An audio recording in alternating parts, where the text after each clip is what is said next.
Assalamualaikum warahmatullahi wabarakatuh. Innal hamdalillah nahmaduhu wa nasta'inuhu wa nastaghfiruh wa na'udzu billahi min shururi anfusina wa sayyiati a'malina man yahdihillahu fala mudilla lahu wa man yudlil fala hadiya lahu. Asyhadu an la ilaha illallah wa asyhadu anna Muhammadan 'abduhu wa rasuluh. Ya ayyuhalladzina amanu taqullaha haqqa tuqatih wa la tamutunna illa wa antum muslimun. Ya ayyuhan nasu taqu rabbakum alladzi khalaqakum min nafsin wahidah wa khalaqa minha zawjaha wa batha minhuma rijalan katsiran wa nisaa'a wattaqullaha alladzi tasaaluna bihi wal arham innallaha kana 'alaykum raqiba. Ya ayyuhalladzina amanu taqullaha wa qulu qawlan sadida yuslih lakum a'malakum wa yaghfir lakum dhunubakum wa man yuti' Allaha wa rasulahu faqad faza fawzan 'azima. أما بعد فإن أصدق الحديث كتاب الله وخير الهدي هدي محمد صلى الله عليه وسلم وشر الأمور محدثاتها فإن كل محدثة بدعة وكل بدعة ضلالة وكل ضلالة في النار. Ma'asyiral muslimin hadirin hadirat semoga dirahmati oleh Allah Subhanahu wa taala. Alhamdulillah kita bersyukur kepada Allah Subhanahu wa taala yang mempermudah kita untuk menuntut ilmu agama, mengambil bagian yang sangat besar daripada warisan para nabi alaihi salatu wassalam. Kata Nabi sallallahu alaihi wasallam, innal anbiya lam yuwarithu dinaran wa la dirham. Sungguhnya para nabi itu tidak mewariskan emas dan perak. Warisan itu bermanfaat.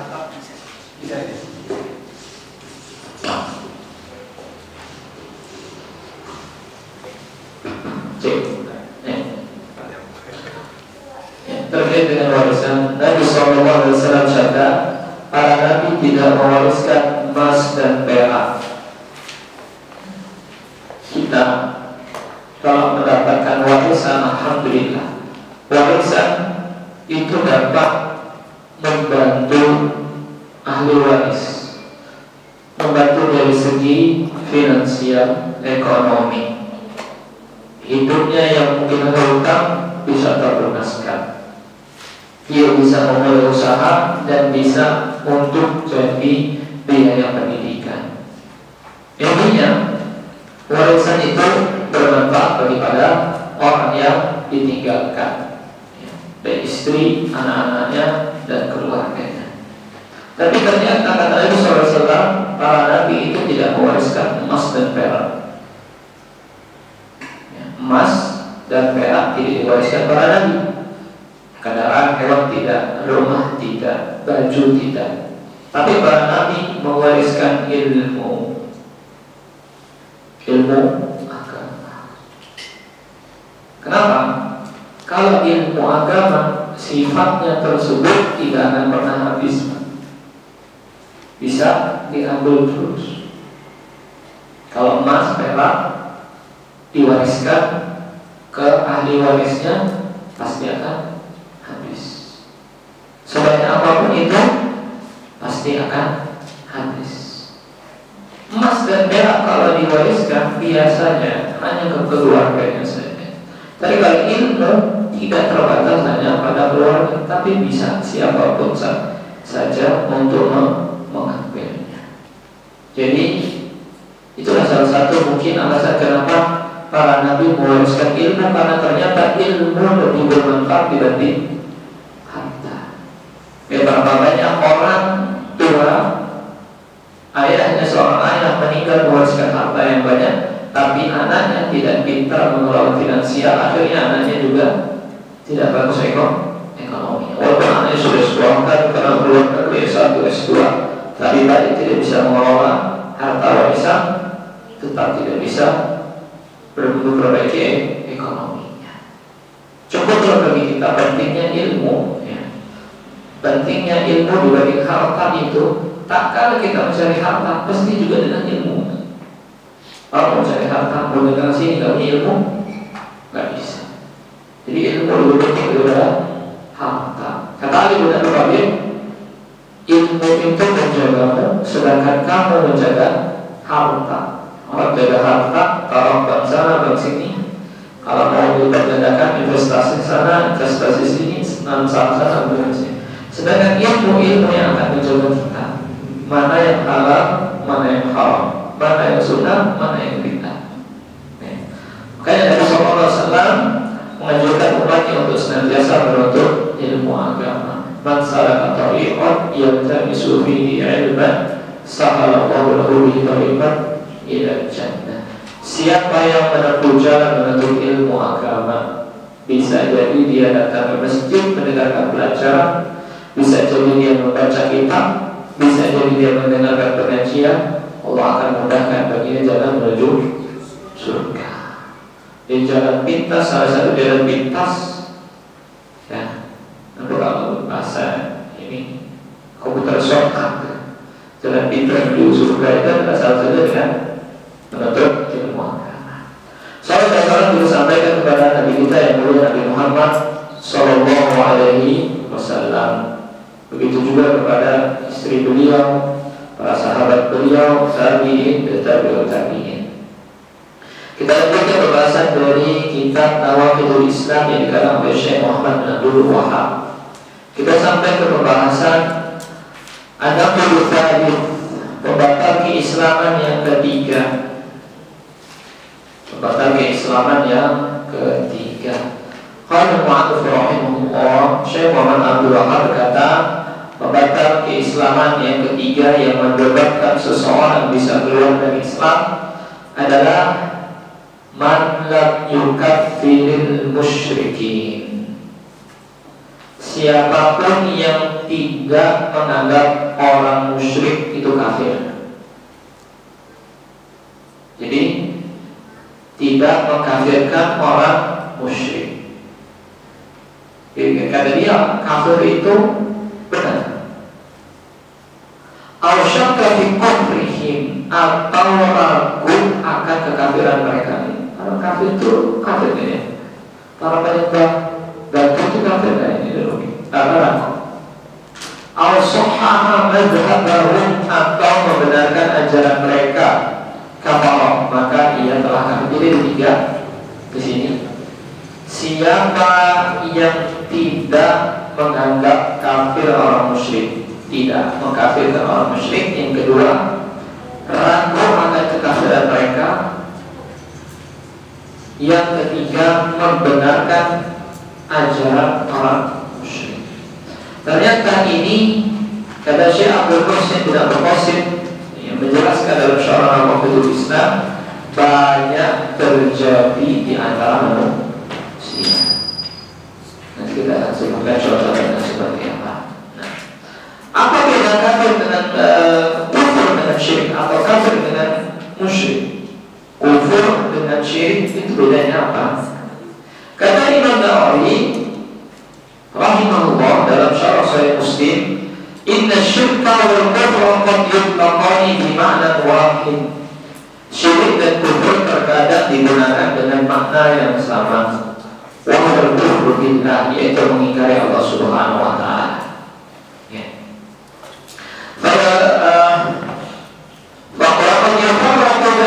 Terkadang keduanya dibedakan. Fal-khussu syirku bi'ibadatil awthan wa bainaha minal makhluqati ma'tirafi billahi ta'ala. Tapi syirik ini dikhususkan untuk penyembahan berhala makhluk lain selain Allah Subhanahu wa taala. Fa yaqulu al-kufru ahamma min asy-syirk. Kata Imam Nawawi, kufur itu lebih umum daripada syirik. Jadi kufur itu lebih umum daripada syirik. Contoh kufur, kata Syekh bin Baz, al-kufru jahilul haqqi, kufur itu mengingkari kebenaran, seperti mengingkari kewajiban sholat. Orang kalau mengingkari kewajiban sholat gak wajib, nah ini sudah kufur. Mengingkari kewajiban zakat, ini kufur. Orang yang salat di Ramadan, mengingkari kewajiban puasa, mengingkari kewajiban haji, atau mengingkari syariat al-fardhu bil walidaini, mengingkari kewajiban berbakti kepada orang tua. Nah, ini mengingkari kewajiban yang wajib puasa, zakat, haji, mengatakan ini semua wajib, kufur. Makanya Abu Bakar memerangi orang yang mengatakan zakat itu tidak wajib. Ya. Atau juga bahkan dari syahadu tahrim zina, atau juga mengingkari keharaman zina, atau tahrim syurbil muskir, atau mengingkari keharaman minum khamr. Ada tak orang yang mengingkari minum khamr itu boleh? Nanti akan ada. Ya. Dalam sebuah riwayat kata Nabi SAW, nanti akan ada umat Islam yang menghalalkan khamr. Ada.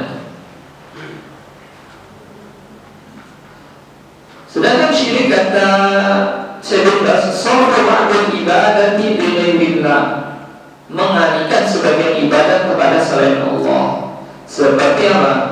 Istighatsah kama yastabithu bil amwat, seperti orang yang meminta tolong kepada orang mati. Awil ghaib, atau orang ghaib. Orang ghaib ini misalnya di Lampung yang dimintai tolong ada di Kalimantan, kemudian tanpa telepon dengan telepati dia minta tolong kepada yang ada di Kalimantan. Itu kalau salah satunya seperti itu, kalau itu tidak hadir di sini. Awil jin, atau minta tolong kepada jin. Awil asnam, atau minta tolong kepada patung. Awil najum, atau minta tolong kepada bintang. Jadi kalau saya kecil itu pernah ada film kartun, dalam film kartun tersebut jadi ada bintang jatuh, kemudian meminta berdoa kepada bintang jatuh. Ini tidak tidak boleh.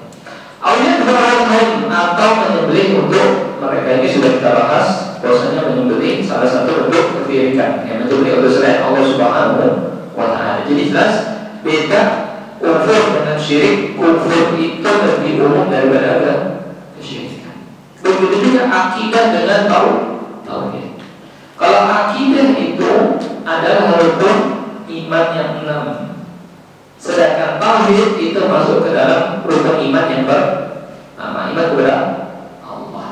Iman kepada Allah mencakup 4 hal. Beriman dengan wujud Allah, keberadaan Allah, bahwasanya Allah Subhanahu wa Ta'ala ada. Beriman dengan rububiyah Allah, Allah pencipta, pemilik, pengatur alam semesta. Beriman dengan rububiyah Allah, beriman bahwasanya Allah yang berhak ibadah. Yang keempat, beriman dengan nama-nama Allah dan sifat-sifat Allah. Allah memiliki nama yang indah dan sifat-sifatnya yang baik. Jadi iman kepada Allah mencakup 4 hal, yaitu beriman kepada wujud Allah, beriman kepada rububiyah Allah, beriman kepada uluhiyah Allah, beriman kepada nama-nama dan sifat Allah. Nah, itu baru tauhid. Sedangkan akidah lebih luas. Nah, itu dari perbedaan antara kufur dan syirik. Kemudian yang dibahas di sini adalah bukan kekafiran secara yang masih ada perbedaan para ulama. Yang masih ada perbedaan para ulama, contohnya apa? Meninggalkan sholat. Meninggalkan sholat ini masih ada perbedaan para ulama. Ada ulama yang menyatakan siapa yang meninggalkan 1 sholat saja sehingga sudah tergolong dalam kafir. Ada lagi yang mengatakan kafir kalau dia mengingkari kewajiban sholat. Atau lihat meninggalkan sholat masih ada perbedaan para ulama, meskipun tidak boleh meninggalkannya. Yang dimaksud di sini adalah kata Syekh Muhammad Abdullah, man lam yukafir musyrikin, siapa yang tidak mengkafirkan orang musyrik. Jelas? Orang musyrik kafir. Iblis kafir. Firaun kafir. Firaun kafir. Musyrikin kan inna alladziina kafaru min ahli al-kitabi wal musyrikina fi nari jahannam. Orang-orang kafir di antara ahli kitab dan musyrikin. Nah, di antara musyrikin itu kan penyembah pohon, batu, patung, kuburan. Kalau di Lampung ya sedikit akan budi kan, penyembah pohon, patung, batu itu sedikit. Ada lagi kafir dari segi agama. Ini wajib kita yakini bahwa agama ini kafir.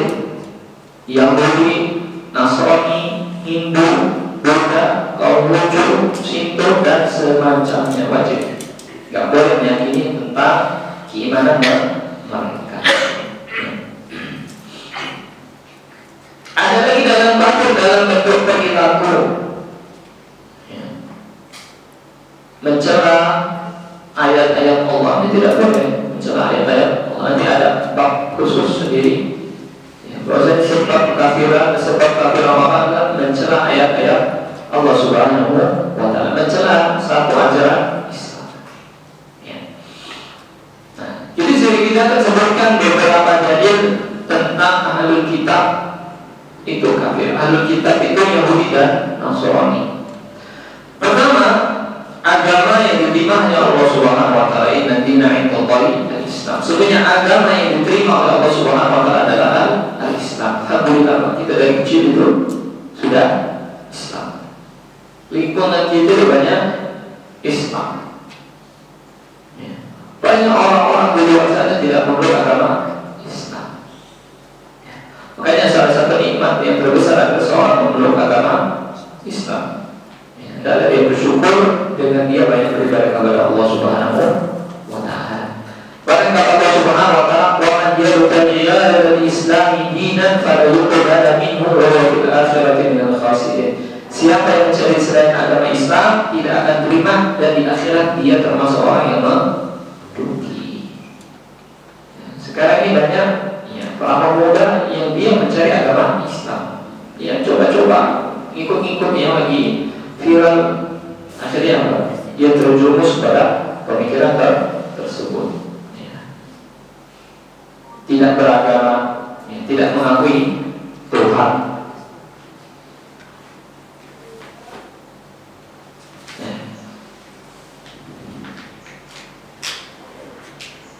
Stoicism, salah satunya Stoicism. Bisa cari nanti di internet.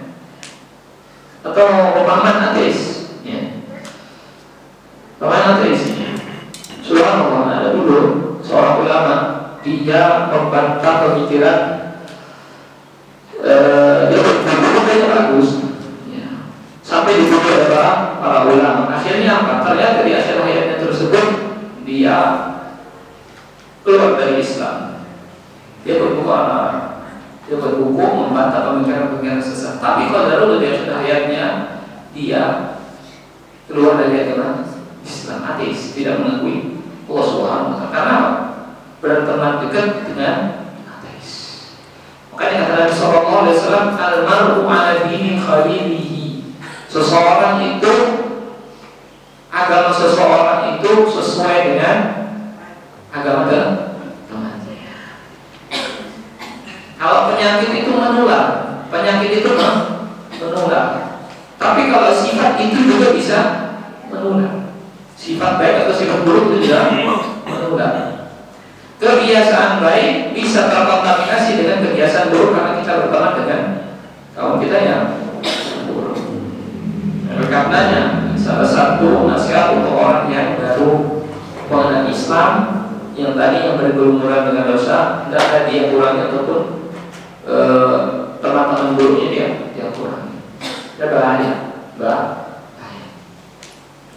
Di antara dari hadis bahwasanya Islam yang diterima oleh Allah Subhanahu wa Ta'ala, hadis riwayat Muslim, "Walladzi nafsi biyadihi", demi zat yang jiwaku di tangannya, yaitu Allah Subhanahu wa Ta'ala, "La yasma'u bi rajulin min hadhihi al-ummah", tidaklah seseorang dari umat Islam ini mendengarku, wala Yahudiyyun, tidaklah Yahudi mendengar Nabi Muhammad SAW, wala Nasrani, tidaklah Nasrani ini mendengarku. Tidaklah seseorang dari agama Islam, Yahudi atau Nasrani mendengarku, thumma la yu'minu bi, kemudian tidak beriman kepada illa kana min ahlin nar, kecuali dia akan menjadi penghuni.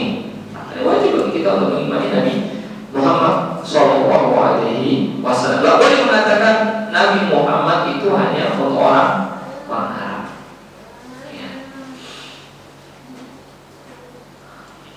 Dari orang kitab telah hadir, Allah Subhanahu wa Ta'ala telah menyatakan Yahudi beriman kepada Allah Subhanahu wa taala. Quran surat Al-Maidah ayat 64. Wa qalatil yahudu yadullahi maghlulah. Orang-orang Yahudi mengatakan tangan Allah itu terbelenggu. Kata Allah Subhanahu wa taala, "Innal ladzina kafaru min ahli al-kitabi wal musyrikina fi nari jahannam khalidina fiha ulaika hum syarrul bariyah." Orang-orang kafir dari golongan Alkitab, yaitu Yahudi dan Nasrani, dan orang-orang musyrik di neraka Jahannam.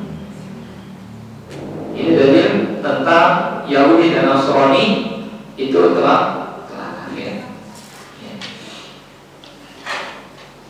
Kenapa kita sebut seperti ini? Karena ada sebagian umat Islam ataupun nanti sebagian manusia yang menyatakan bahwasanya mereka beriman. Wajib meyakini dalam hati tanpa keraguan tentang pemikiran orang-orang kafir. Ini kenapa kita ini? Dalilnya apa? Kenapa kita harus mengkafirkan mereka? Faman yakfur bit-taghut, siapa yang kafir kepada taghut wa yu'min billah, beriman kepada Allah, wajib kita tidak boleh mengingkari kekufuran mereka.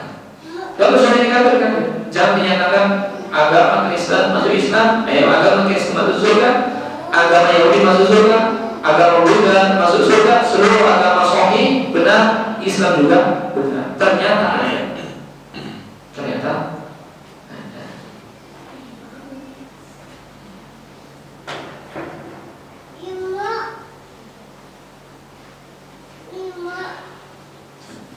Kata Syekh Fauzan, man lam yaqul innal musyrikina kufar fa inna dzalika naqidun min nawaqidil Islam. Siapa yang tidak mengatakan orang musyrik itu kafir, maka sesungguhnya perkataan tersebut adalah salah satu pembatal keislaman. Syekh Abdul Husin Al-Qausimi. Siapa juga yang ragu itu contohnya, maka kata Syekh Fauzan, saya tidak tahu apakah mereka kafir atau bukan. Itu orang Nasrani ataupun Yahudi itu kafir apa enggak, saya ragu. Maka kata Syekh Fauzan, fa innahu yaqulu kafiran, dia telah kafir li'annahu mutarabbidun fi dinihi bainal kufri wal iman, karena dia ragu dalam agamanya antara kufur dan iman.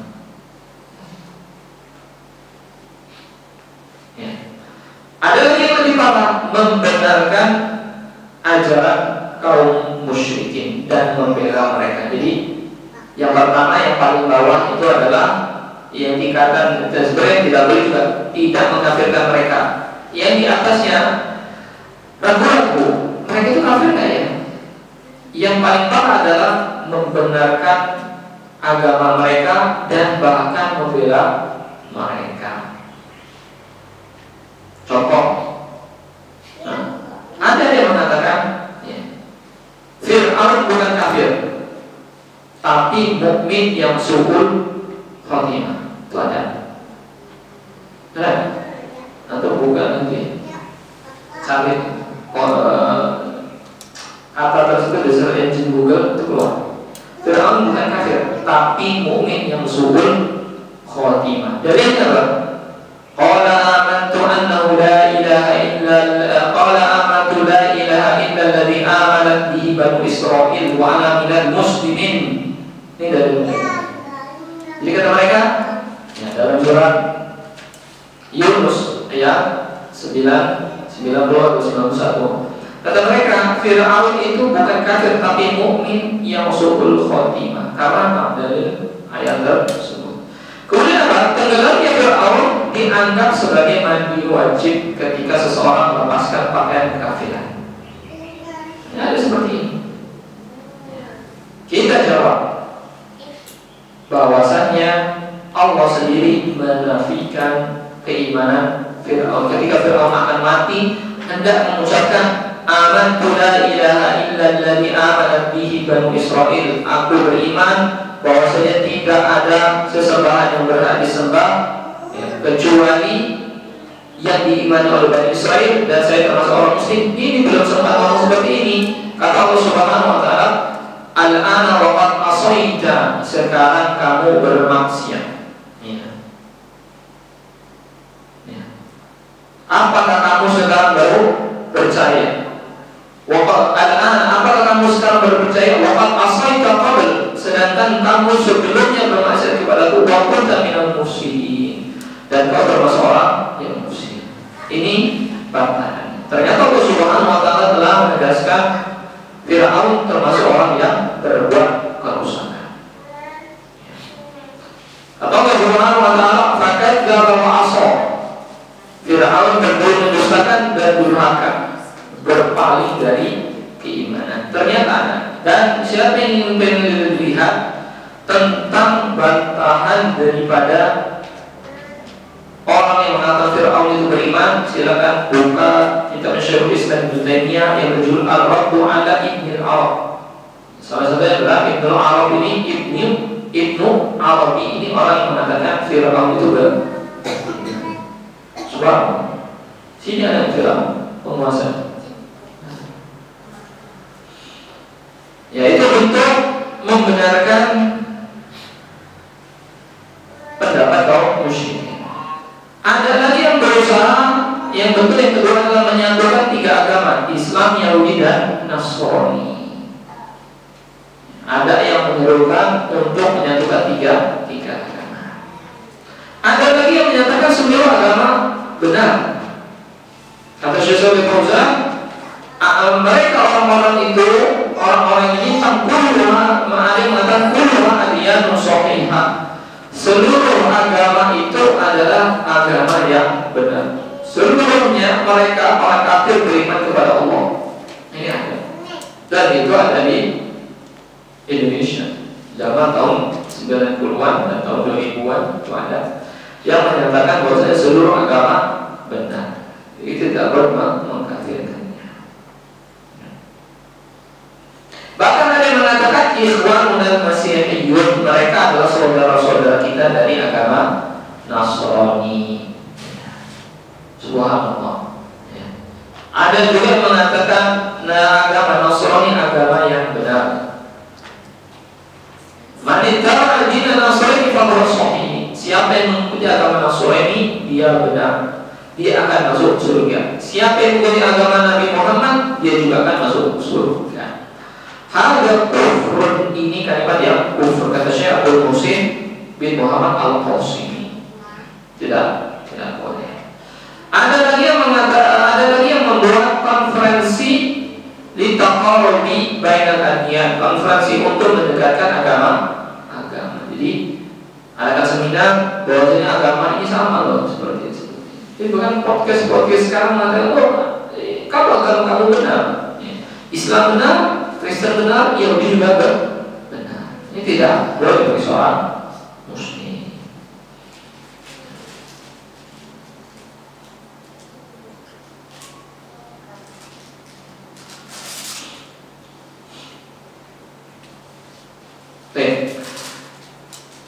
Konsekuensinya kalau kita mengatakan Yahudi, Nasrani, dan kaum musyrikin itu kafir, maka ada konsekuensi ataupun hukum-hukum yang timbul dari pengkafiran tersebut. Yang pertama, kata Syekh Fauzan, annahu yajibu kullul kufar, wajib bagi seorang muslim membenci orang kafir, wa mu'adatuhum, dan memusuhi mereka, wa adamu walatihim, tidak menjadikan mereka teman setia, hatta walau kanu min aqrabin nasi ila muslim, meskipun mereka orang yang terdekat bagi seorang muslim. Itu tidak boleh.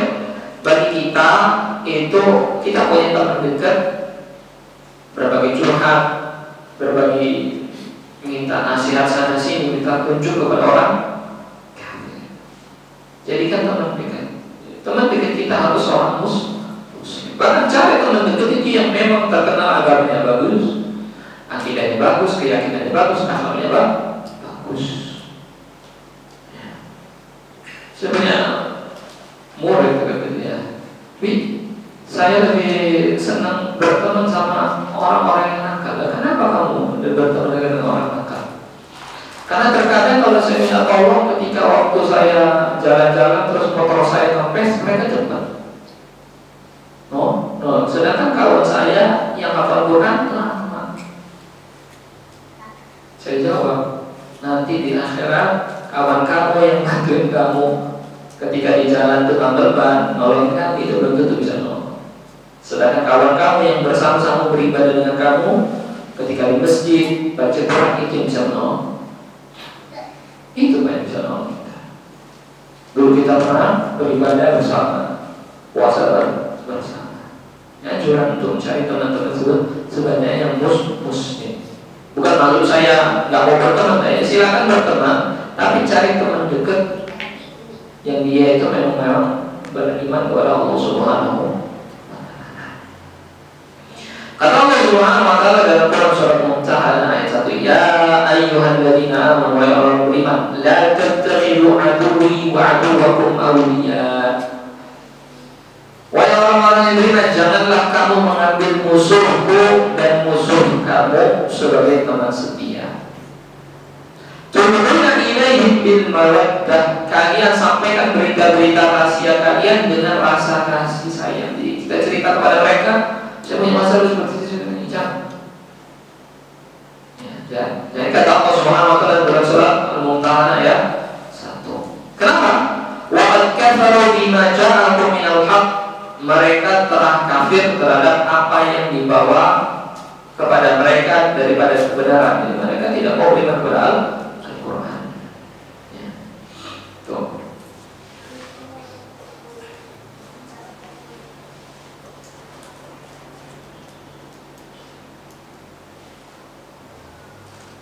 Kemudian yang kedua, bagaimana sikap seorang muslim terhadap orang kafir? Kata Syekh Shalih Fauzan,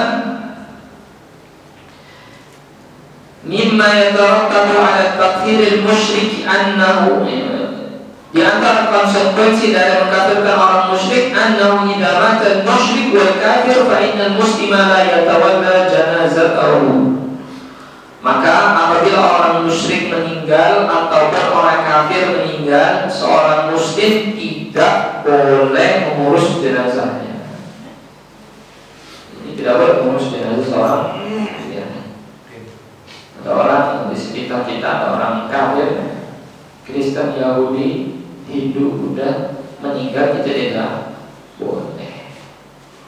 Illa idza lam yujad man yadfinuhu minal kuffar, kecuali jika tidak ada orang kafir yang menguburkannya. Fa innahu yuwara bid-dom, maka ia dikuburkan saja. Wala yudfanu fi maqabiril muslimin, tetapi tidak boleh dimakamkan di pemakaman kaum muslimin. Contoh di sekitar kita itu ada orang kafir meninggal, ternyata dia seorang diri. Ya, yang pertama dilakukan apa? Hubungi keluarganya. Keluarganya, kalau keluarganya muslim, hubungi teman-teman jamaahnya. Kalau ternyata dia seseorang diri dan sulit untuk mencari teman-teman jamaahnya, maka kaum muslimin boleh, kata Syekh Shalih Fauzan, kalau jika tidak ada orang kafir yang idza yujad man yadfinuhu minal kufar, jika tidak ada orang kafir ataupun teman-temannya yang seragam yang menguburkannya, maka dia boleh dikuburkan saja, langsung ditaruh ke dalam liang lahat tanpa perlu dimandikan, tanpa perlu dikafani, tanpa perlu disolati. Tetapi dikuburkannya tidak boleh di pemakaman kaum muslimin, karena harus dibedakan antara kuburan orang kafir dan kuburan orang muslim. Kuburan kaum muslimin harus muslim semua. Ini kata saya oleh Fauzan. Fal musliman la yatawallawna janazatal kafir, orang muslim tidak mengurus jenazah orang kafir. Fala yughsilunaha, mereka kaum muslimin tidak memandikannya. Wala yukafinunaha, tidak mengkafani orang kafir. Wala yuqilunaha, dan tidak membawanya atau mengusungnya. Wala yahduruna dafnaha, tidak menghadiri pemakamannya. Jika boleh menghadiri pemakaman orang kafir, apalagi pemakamannya di tempat pemakaman orang kafir. maqabiril muslimin, dan tidak boleh dikuburkan di kuburan kaum muslimin. Dalilnya apa? Surat Taubah ayat 84. Wala tusalli ala ahadin minhum mata abada. Janganlah kamu mensolati jenazah seorang pun di antara mereka yang mati selama-lamanya. Wala taqum ala qabrihi, jangan kamu berdiri di atas kuburnya. Innahum kafaru billahi wa rasulihi wa matu wa hum fasiqun. Mereka telah kafir kepada Allah dan Rasulnya dan telah mati dan mereka orang fasik. Ya. Wa amma yadul marid minal kufar, ada pun mengunjungi orang sakit atau orang kafir, idza kana min ajli da'watihi ila Allah, mengunjungi orang sakit daripada orang kafir jika untuk berdakwah kepada Allah, fa innal muslima ya'udul marid, maka seorang muslim boleh mengunjunginya meskipun dia kafir. Orang kafir sakit, Yahudi, Kristen sakit, ya, dikunjung supaya berdakwah. Berdakwah boleh, ya, mengajaknya kepada Allah Subhanahu wa Ta'ala. Nabi sallallahu alaihi wasallam dari Bukhari dan Abu Dawud, Nasai, Ahmad dari Anas bin Malik radhiyallahu anhu, bahwasanya Nabi sallallahu alaihi wasallam pernah menjenguk seorang Yahudi, mendakwahinya dan masuk Islam, mati atas agama Islam, bersaksi bahwasanya tidak ada yang berhak disembah kecuali Allah dan Nabi Muhammad sallallahu alaihi wasallam adalah utusan Allah. Nabi juga mengunjungi pamannya Abu Thalib ketika sakit dan mati. Hadis dari Bukhari Muslim, kata Nabi SAW, ya ammi, wahai pamanku, la ilaha illallah, katakan la ilaha illallah. Mental tidak boleh. Jika orang sudah belajar sebagainya, jenazah sudah kan talqin. Talqin itu fikih, la ilaha illallah, tidak ada yang berhak disembah kecuali Allah. Jadi anjurkan yang mengatakannya adalah orang yang dipercaya, orang yang dekat. Talqin. Jangan ditanya orang yang sakaratul maut, sakit nggak sakaratul maut? Ya, pasti sakit, Pak. Bisa sakit.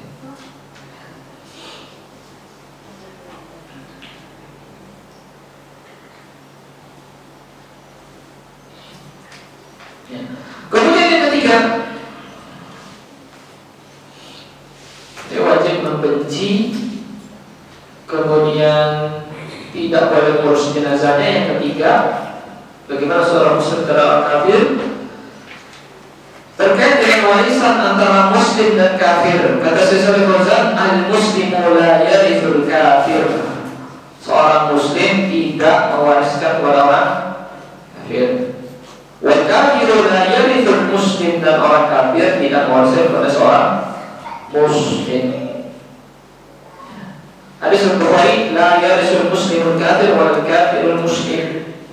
Seorang muslim tidak mewariskan orang kafir dan orang kafir tidak mewariskan kepada seorang muslim, meskipun itu keluarga dekat. Yang keempat, terkait pernikahan antara muslim dan kafir, kata Syekh Shalih Fauzan, la yajuzu an yuzawwijal kafira min muslimatin. Tidak boleh seorang perempuan muslimah menikah dengan laki-laki kafir. Khasyatan ala diniha, ya, apa? Khawatir terhadap agama si perempuan. Li'alla takuna tahta sultanihi, karena perempuan itu di bawah kendali suaminya. Ya, berapa banyak ya, wanita yang nikah dengan orang kafir, Kristen ataupun Yahudi, Kristen Katolik atau Yahudi, dinikahin, kemudian apa akhirnya pindah agama. Dalam surat Al-Baqarah ayat 221, wala tunkihul musyrikin. Janganlah kamu nikahkan laki-laki musyrik dengan perempuan mukmin hatta yu'minu, sampai mereka beriman kepada Allah Subhanahu wa taala. Wala 'abdun mu'minun khairun min musyrik wa yu'ajjabakum. Yang beriman kepada Allah lebih baik daripada seorang musyrik walaupun membuat hati ini menarik. Ada kaum muslim, seorang muslim ternyata dia fisiknya tidak lebih bagus daripada seorang kafir, dan ya harus dipilih seorang muslim. Ya. Yang penting beriman kepada Allah Subhanahu wa Ta'ala. Itu dulu syarat seorang menikah, beriman kepada Allah Subhanahu wa Ta'ala. Tidak boleh bagi wanita muslimah menikah dengan orang kafir, Yahudi, Nasrani maupun penyembah berhala lainnya, Hindu, Buddha dan sebagainya. Wa amma tazawwujul muslimi minal kafir fa in kanat wataniyatan fa innahu la yajuzu an yatazawwaja biha. Laki-laki muslim menikah dengan perempuan kafir. Jika perempuan kafirnya wataniyah, penyembah berhala, maka tidak boleh menikahinya. Wa amma idza kanat yahudiyan aw nasraniyan, adapun jika perempuan kafir itu Yahudi dan Nasrani, fa yajuzu lil muslim an yatazawwajaha, maka boleh seorang muslim untuk menikahinya. Ada wanita Kristen, Yahudi, wanita, tapi yang lakinya adalah muslim, boleh kata Syekh Al-Albani untuk menikahinya. Bisyarti an takuna afifatan fi irbiha, yaitu dengan syarat apa? Si wanita tadi menjaga kehormatan dan bukan yang sering berbuat zina. Tapi lebih baik sekarang untuk nikahin muslimah gampang. Ya. Banyak muslimah di Indonesia, kecuali di tempat yang itu mayoritasnya Ahlul Kitab, tetap cari muslim, paling gampang untuk muslim. Sekalipun kita di mana yang Kristennya ada, muslim sedikit, negara mana? Amerika sana ada muslimah, ya. Cari muslimah lebih gampang.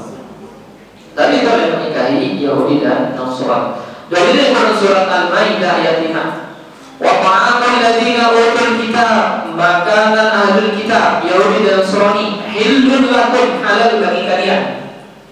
Orang Kristen, orang Yahudi memberikan kita makan atau daging, halal bagi kita, selama dagingnya itu dari hewan halal.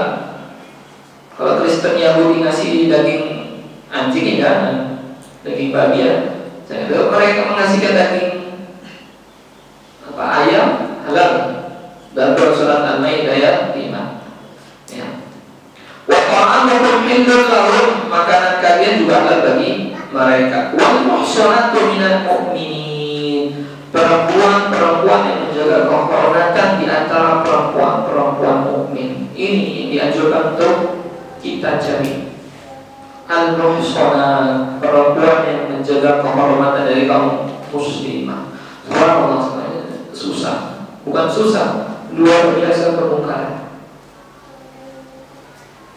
Kaum muslimah. Bagaimana di media sosial sana? Bahkan ada sebuah kejadian itu saya pernah baca ke sebuah caption. Ada seorang suami istri, padahal dia beberapa tahun belum nikah sah. Kalau tidak ada married by accident, bukan nikah karena accident ya, zina, bukan dia nikah, ada suami istrinya nikah, muslim dan muslimah nikah, tapi beberapa tahun belum punya anak. Sedangkan dia punya sepupu nikah karena accident, sudah hamil dulu. Ternyata yang dibangga-banggakan adalah saudaranya tersebut. Nah, ini sudah terbagi seperti itu. Subhanallah. Karena langsung punya anak. Intinya, ya, wal muhsanatu minal ladzina utul kitaba min qablikum, dan perempuan-perempuan yang menjaga kehormatan di antara ahlul kitab. Dalam surat Al-Maidah 5 ini intinya al-muhsanat, wanita-wanita yang terjaga, minal afifati minaz zina, yang suci dari perbuatan zina, yaitu ahlul kitab yang terjaga kehormatan dari zina, maka ini boleh dinikahi oleh seorang pria muslim. Ya.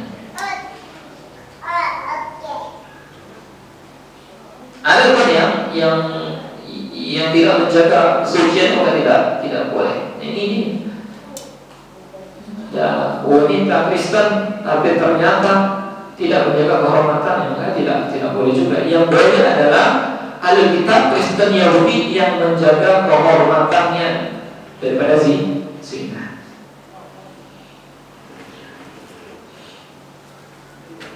فإن كانت المرأة الوثنية أو ملحدا أو مرتدا فلا يجوز للمسلم أن يتزوجها مطلقا.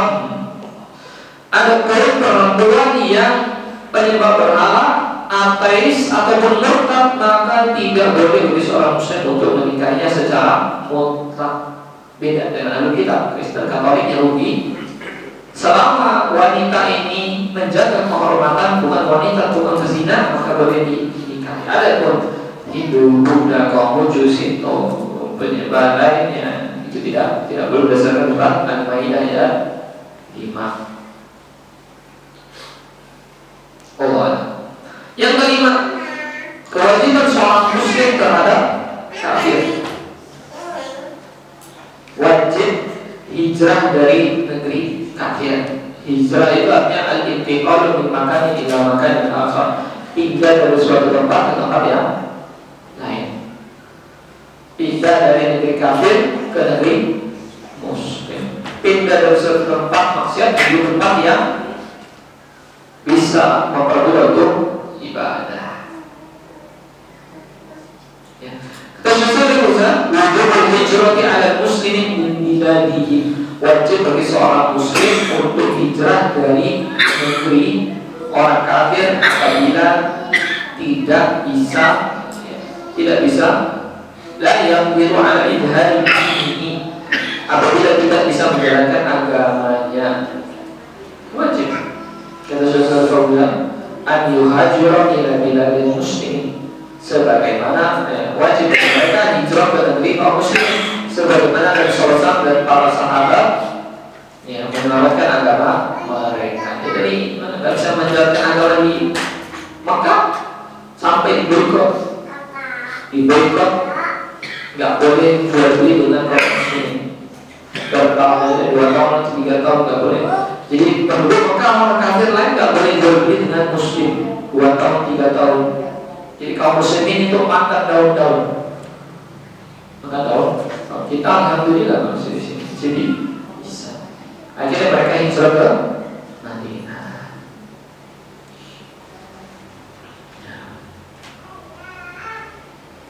Kata Nabi Sallallahu Alaihi Wasallam dari surat Abu Dawud dan Tirmidzi, ana bariun, saya berlepas diri. Mimman yuqimu baina adhuril musyrikin, dari orang yang tinggal di tengah-tengah orang musyrik. Kenapa? Kita tinggal di situ, kenapa? Kita bisa menjaga, tapi anak kita belum tentu. Ya, belum tentu. Anak-anak kita ini kan investasi kita nanti. Ya. Mungkin saja umur kita 50 tahun, tapi kalau kita didik anak kita, umur kita bisa menjadi 2. Anak kita mengamalkan agamanya. Itu luar biasa. Tapi ya, saya perhatikan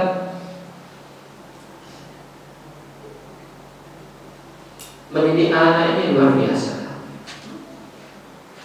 Bukan setahun 2 tahun. Kadang sudah kita sekolahkan di sekolah Islami, di pondok, sudah kita kondisikan untuk mengetahui ajaran dalam Islam, sudah kita kondisikan di pondok yang memungkinkan seseorang untuk beribadah. Ternyata ya pada rumah dia memiliki teman-teman juga yang mungkin kurang baik kelihatan dari kita.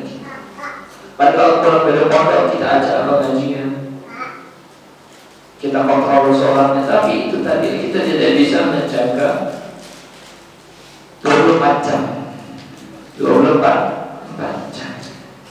Kita banyak-banyak doa untuk anak. Rabbi habli minas sholihin. Nabi Ibrahim berdoa, ya Allah berikan hamba ini orang-orang yang soleh. Hadis sudah muslim, ajarkan kepada anak-anak kita. Ajarkan kepada anak-anak kita berdoa kepada Allah. Ya.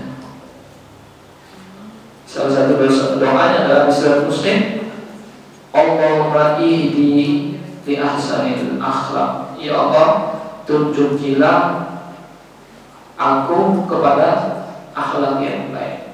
Ada dari riwayat Muslim itu Nabi SAW ketika sholat tahajud, iftitahnya dia membaca salah satu doanya, Allahumma ihdi li ahsanil akhlaq. Ya Allah, tunjukilah aku kepada akhlak yang baik. Akhlak yang baik karena kenapa? Ya, meskipun kita kadang ikut mengajak anak ikut pengajian, tapi ternyata ada pengaruh-pengaruh lain. Pengaruh-pengaruh lain. La yahdi li ahsaniha illa anta. Karena sesungguhnya tidak ada yang menunjukkan kepada akhlak yang terbaik kecuali engkau. Kita sudah tunjukkan, kita ajak pengajian, kita sekolah ke sekolah muslim yang bagus. Ternyata ada faktor-faktor lain yang dapat mengaruhi seorang anak, entah dari HP-nya. Padahal kita sudah kondisikan HP-nya untuk tidak buka yang macam-macam. Sudah pakai aplikasi ini, kita batasi waktunya, ternyata keterlaluan. Nah, ajarkan anak-anak kita berdoa kepada Allah untuk memiliki akhlak yang baik. Allahumma ihdini li ahsanil akhlaq. Ya Allah, tunjukilah aku kepada akhlak yang baik. La yahdi li ahsaniha illa anta. Tidak ada yang dapat memberikan petunjuk kepadaku kepada akhlak yang terbaik kecuali Engkau. Hadis seorang hamba di antara dua jemaah Allah Subhanahu wa taala. Wasrif anni sayyi'aha. Jauhkan aku dari akhlak buruk. La yasrif anni sayyi'aha illa anta. Tidak ada yang dapat menjauhkannya akhlak buruk tersebut kecuali Engkau. Berserah diri kepada Allah Subhanahu wa taala. Ketika seluruh usaha telah dikerahkan, udah masuk pondok 10 juta coba, 10 juta, 20 juta, sekolahan 10 juta, ya. Bulanannya 500.000, 700.000 sudah berusaha tetap. Doa usilahul mu'min, doa itu adalah senjata kaum muslim, senjata terbaik. Tetap minta tolong kepada Allah Subhanahu wa taala. Ya. Kata Syekh Fauzan terkait dengan hijrah, wa yajibu 'ala alladziina la yaqdiru 'ala an yudhhiru dinahu an yuhajira. Wajib bagi orang yang tidak mampu menampakkan agamanya, menjalankan agama Islam untuk berhijrah. Ya. Untuk berhijrah dari negeri yang tidak bisa menjalankan ibadah ke negeri yang bisa menjalankan ibadah. Ya. Di antara hal yang tidak boleh bagi seorang kafir adalah, kata Syekh Al-Fauzan, ada mutamkinihim min dukhulil haramil makki. Tidak boleh bagi orang kafir untuk masuk tanah haram, yaitu Mekah. Tidak boleh. Kata Allah Subhanahu wa taala dalam Quran surat Taubah ayat 28, innamal musyrikuna najasun. Sesungguhnya orang musyrik itu najis, bukan najis badannya tapi najis keimanannya. Fala yaqrabul masjidil haram, janganlah mereka mendekati Masjidil Haram. Di antara hal berikutnya terhadap orang kafir,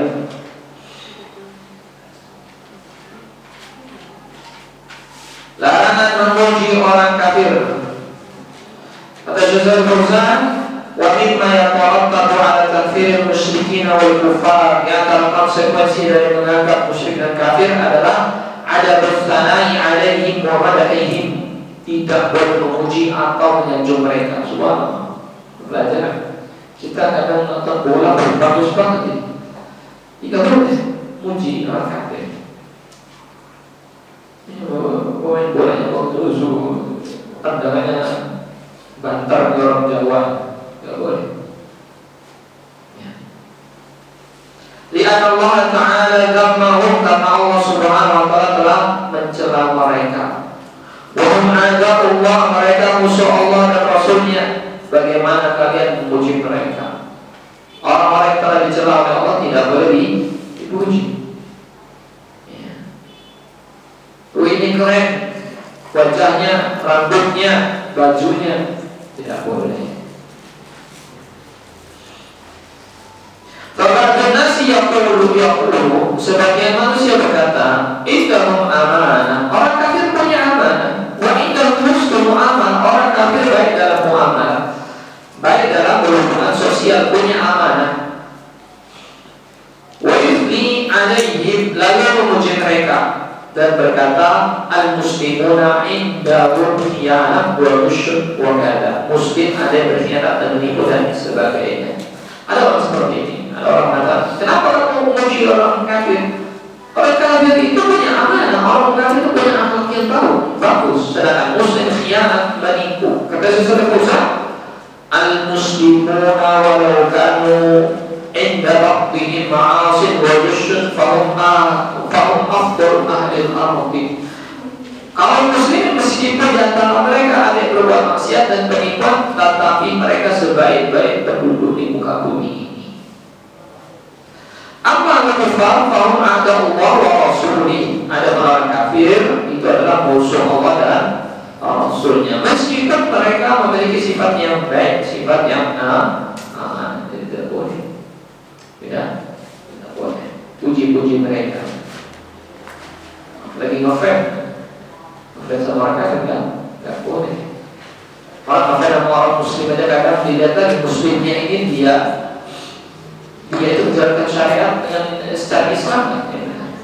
Ada di antara pemain bola muslim tapi tetap merayakan apa? Tahun, Hari, Christmas. Jadi tidak boleh dicontoh. Berikutnya yang tidak boleh dilakukan. Di antara konsekuensi menganggap muslim dan kafir adalah tahrimu tashabbuh bihim fi libasihim wa awaidihim al-khas bihim. Diharapkan menyerupai mereka dalam pakaian.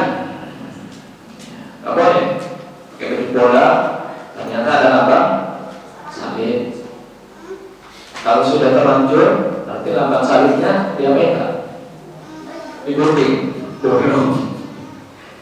jadi kayak speaker permanen dia, sudah permanen. Kalau tipis-tipis ini, kalau gede sini punggung sudah ganti baju yang lain. Jadi logo bola itu kadang ada lambang salibnya. Ada salah satu klub di Eropa itu yang besar, yang sering juara champion, dia itu punya logo di atas mahkotanya ada salib. Tidak boleh pakai baju-baju yang melambangkan syaitan, tidak boleh. Ada lagi yang pakai bintang kebalik. Tahu bintang kebalik? Bintang kebalik tahu nggak? Baphomet itu Tuhannya, cari sendiri Baphomet Tuhannya siapa? Tuhan penyembahannya juga. Yang pakai agama pakai. Gak boleh juga apa? Kebiasaan khusus mereka wa'awa'idihim al-khawasah bihim. Kebiasaan khusus mereka. Lebih lagi dalam ibadah. Nabi SAW sabda dalam hadis Ahmad dan Abu Dawud Syaitan al-Syarbani, man tashabbaha biqaumin fahuwa minhum. Siapa yang menyerupai suatu kaum, dia termasuk kaum tersebut. Ini apa? Dulu saya kecil itu, saya ngelihat kawan-kawan saya itu kalau habis main bola ngegolin selebrasi pakai salib kayak gini. Nah, itu nggak boleh, padahal muslim. Jadi kayak gini, tidak boleh. Itu ibadah khusus. Kenapa? Li'anna tasyabbuha bihim, karena menyerupai mereka fil dhahiri secara lahiriah yadullu ala mahabbatihim fil batin, menunjukkan kecintaan kepada mereka dalam hati. Kita gaya pakaian yang orang kafir kan, ya, hati-hati dengan apa? Pakaian. Ya. Jadi juga dengan sikap.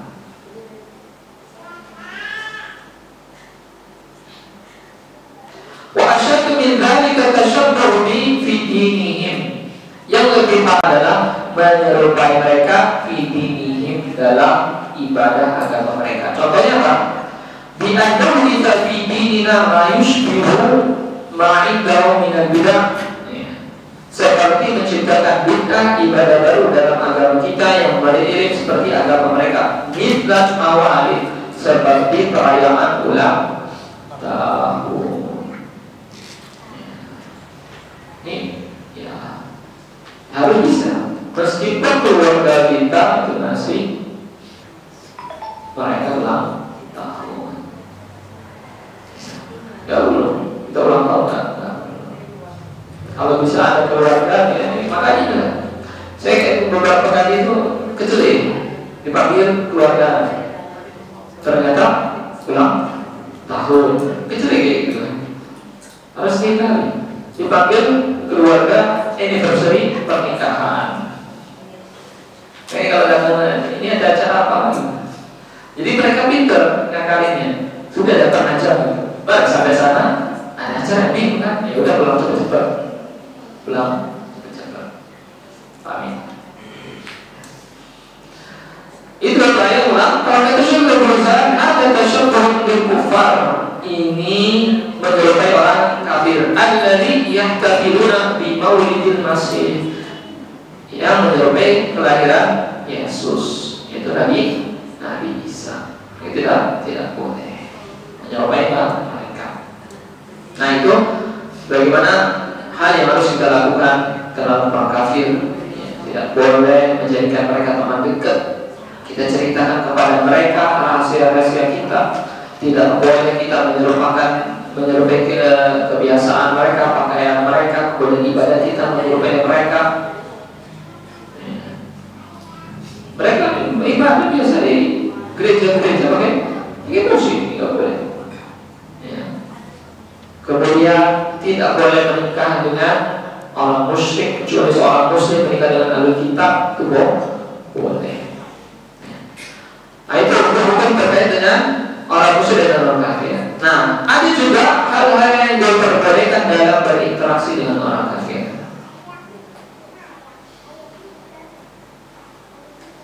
Yang pertama, kata Syaikhul Fauzan, an ta'amala ma'al kufari bitijarati fanabi'a wa nashtariya ma'ahum, yaitu boleh berdagang dengan orang kafir, jual beli dengan mereka boleh. Jadi dengan orang kafir jual beli boleh.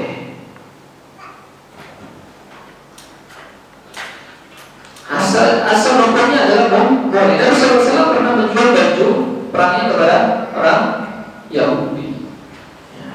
Yang kedua, wa nastafida min khibratihim, boleh memanfaatkan keahlian mereka. Jadi ada orang kafir ini ahli, skillnya ahli dalam suatu spesifik, kita nyewa jasa mereka. Wa nasta'jiruhum bil qiyami bi a'malin laysa 'inda al-muslimina man yaqumu biha, kita memperkerjakan mereka untuk pekerjaan yang tidak ada kaum muslimin bisa melakukannya. Itu boleh. Tapi kalau untuk menjadi penasihat atau menteri, ini tidak boleh, kata Syaikhul Muslim. Wa nasta'jiruhum wa nutli'ahum 'ala umurin khassah, kita tidak boleh mempercayai mereka, melibatkan mereka dalam urusan khusus, karena terhidang musara'a atau mustasyarin, seperti menjadikan mereka menteri atau penasehat. Dalilnya adalah Nabi SAW dalam hadis Bukhari dari Aisyah radhiyallahu anha, Nabi SAW pernah menyewa seorang kafir untuk menunjukkan jalan beliau ketika saat hijrah, namanya Abdullah bin Uwais. Itu di jalan Abdullah bin Uwais kafir, tapi disewa oleh Nabi SAW untuk apa? Menunjukin jalan dari Mekah menuju Madinah. Menyewakan, ya boleh. Yang ketiga,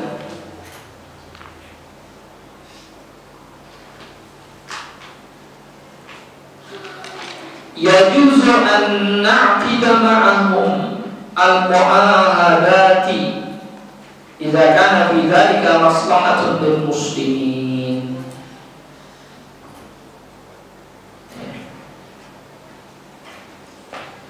Diperbolehkan membuat perjanjian jika membawa manfaat bagi kaum muslimin. Perjanjian MOU. Nabi SAW pernah berdamai dengan Yahudi di Madinah. Kemudian juga Nabi SAW pernah berdamai dengan kaum musyrikin di Hudaybiyah. Apabila memiliki manfaat untuk muslimin, maka selama tidak ada manfaat dan kaum muslimin tidak mampu memerangi orang kafir, maka boleh membuat perjanjian damai demi kemaslahatan kaum muslimin. Yang keempat, yajuzu an nukafi'ahum idza ahsanu ilaina.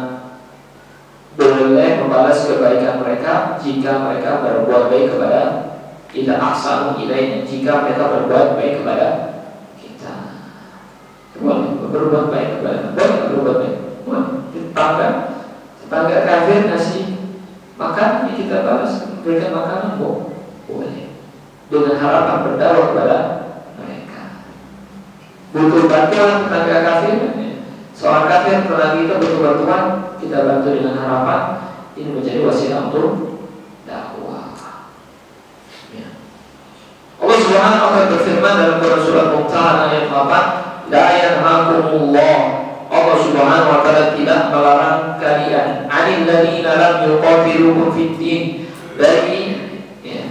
dari berbuat adil terhadap orang-orang yang tidak memenangi dalam urusan agama, walam yukhrijukum min diyarikum, dan tidak mengeluarkan kalian dari kampung kalian, antabarruhum, untuk berbuat baik kepada mereka, wa tuqsitu ilaihim, dan berbuat adil.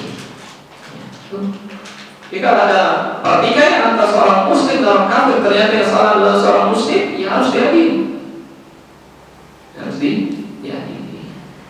Kalau ternyata muslimnya salah, harus diadili juga, jangan milih, harus adil.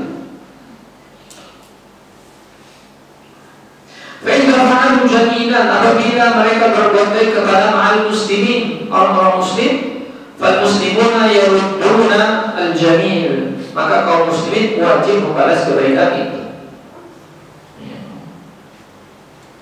Walaysa hadza min babil mahabbah, ini bukan bentuk kecintaan tapi bentuk balas budi.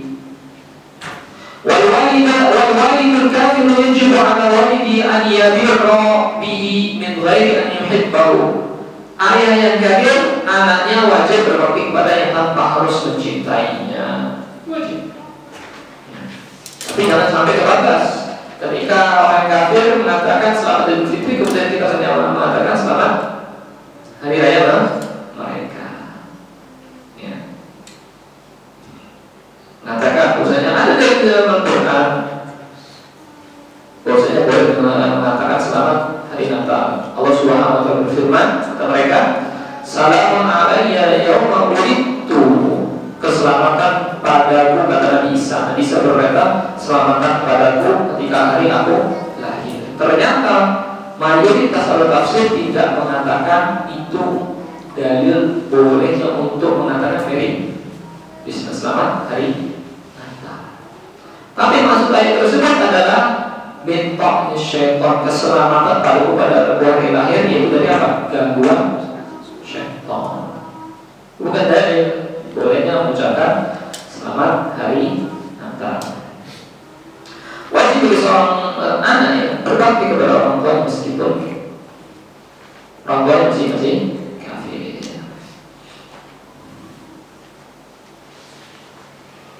Hadis Bukhari dan Muslim, ya. Ja'at Ummu Asma binti Abu Bakar. Ya. Ibunya Asma binti Abu Bakar, Asma anaknya Abu Bakar, ibunya Asma datang, sedangkan ibunya Asma tersebut masih musyrik.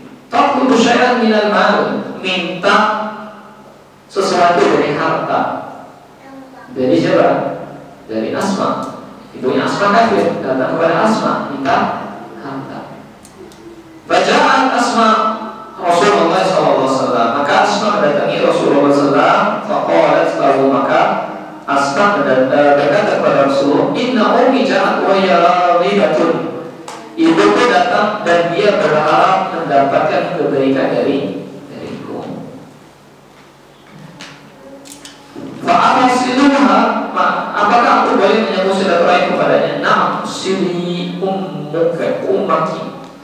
Sili ummaki. Sambunglah silaturahim dengan ibumu. Itu tetap menyambung silaturahim kepada orang tua meskipun kafir masih tetap. Masih tetap.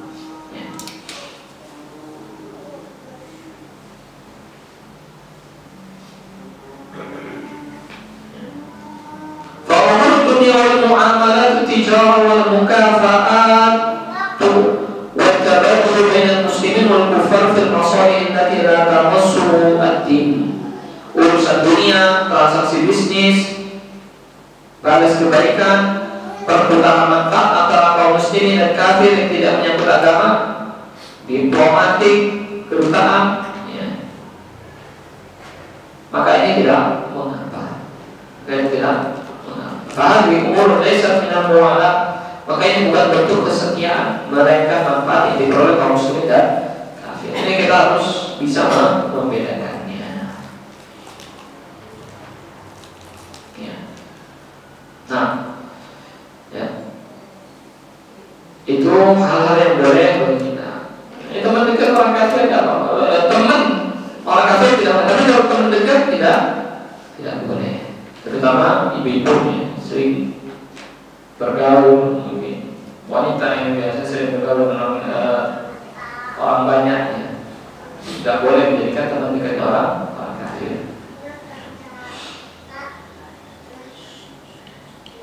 Ini pembatasan yang ketiga, man lam yukafir al-musyrikin, siapa yang tidak mengkafirkan kaum musyrikin, siapa yang dia tidak mengkafirkan orang Nasrani, orang Yahudi, penyembah berhala, penyembah bintang, dia tidak mengkafirkan. Ataupun ragu, saya ragu kepada mereka itu kafir apa enggak? Ataupun membenarkan pendapat mereka. Oh mereka benar, atau mereka benar, mereka juga benar. Atau membela mereka lebih parah, maka ini adalah kafir. Jelas bagi seorang muslim tidak ada basa-basi. Kafir mereka. Sebutan yang paling pantas adalah kafir berat. Mereka tidak mau mengatakan Kristen kafir ini adalah Kristen Yahudi adalah kafir. Takut mengatakan Nasrani.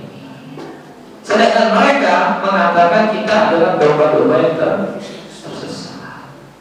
Rata-rata semua agama dibangun di atas eksklusivitas.